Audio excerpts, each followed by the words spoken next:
Hello, Queens! Magbi-beach po tayo, pero food is life pa din, kaya kain. Late na po kami nakarating sa sobrang traffic, pero ang ganda ng gabi. Well, ganda-gandahan. Apakaganda talaga ng sunset. Kasing ganda ko. Uy, nagulat siya. Dinner saglit, tapos uwi. Tadaan! Bilis, no? Late na kami actually umakyat nito. Tapos naglinis at natulog. Gising na ulit para sa pangalawang araw. So, eto na nga. Ang ganda.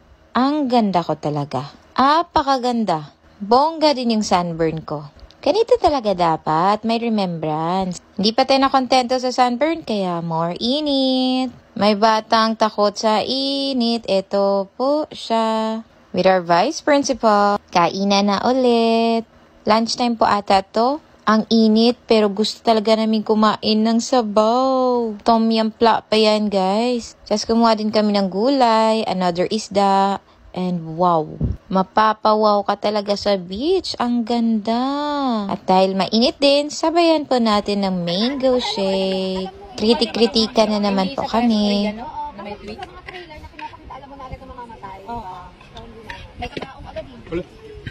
Yung asawa niya, yung Ang dami na po namin napag-usapan at eto, tapos na po kami kumain. Ang sarap talagang pumunta sa beach pag hindi crowded. Kaya maganda din talaga dito sa Rayong. Napaka-perfect ng beach at yung place. Tapos eto, prepare na po for dinner.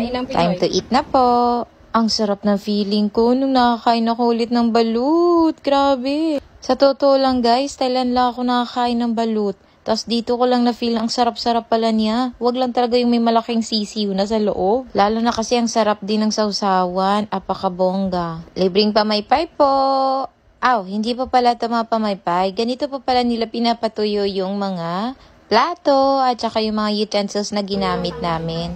Napakabait po ng may-ari ng accommodation namin. Pinahiram kami lahat ng gamit na gagamitin namin. Tapos na-meet ko yung aso nilang si Coco. Ang cute, ang bait pa. Na-miss ko tuloy yung mga babies ko sa Pinos. Kinabukasan, nagpapainit na naman kami. Di ko na po may share lahat. So yun, pauwi na po kami. And tcharan! At nakauwi na rin pa tayo sa condo. Ganito lang po yung itsura ko nung pauwi at nag-train lang talaga ako. Congratulations to me at nakatipid tayo sa pauwi. Hanggang dito lang po muna. Thank you so much for watching. This is